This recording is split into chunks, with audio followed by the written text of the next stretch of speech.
শোন, আজকে কিন্তু ভালো করে খেলতে হইব। গত ম্যাচে তোর কারণে কিন্তু হারছি। কেমনে খেলোস বুঝি না তো। আমার লগে চলস, আমার ফলো করবি না। দেওস নি 4-5 জনকে কিভাবে ঘুরাইয়া দপ করে জালের ভিতরে বড়া ঢুকাই দেয়। বুঝোস না তো বড়টা কই যাইতে তুই তাই।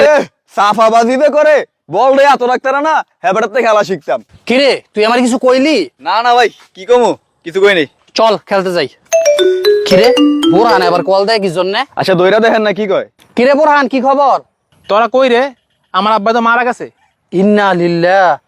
কি করছ তুই? কখন? একটু আগে 2টায় জানাজা, তোরা কিন্তু আয় পড়িস। রে বোরহান আব্বাই তো মারা গেছে, আমাদেরকে জানাজা যাইতে কইতাছে। আমাদের না খেলা আছে, এখন কি করতাম? ইনশাআল্লাহ কইয়া দেন।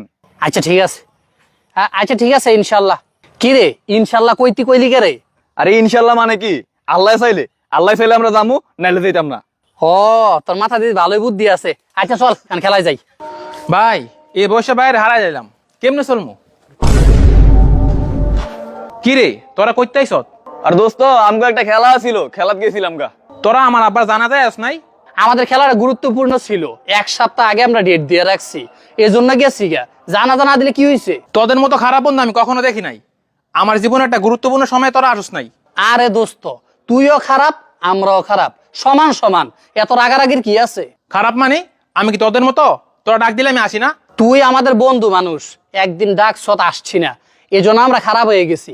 আর তোরে যে আল্লাহ রব্বুল আলামিন প্রতিদিন 5 বার ডাক দেয়, তুই আল্লাহর ডাকে সাড়া দেস? আল্লাহ রব্বুল আলামিন প্রতিদিন 5 ওয়াক্ত নামাজে বান্দারে ডাকে যে মসজিদে আইসা একটু হাজিরা দেও।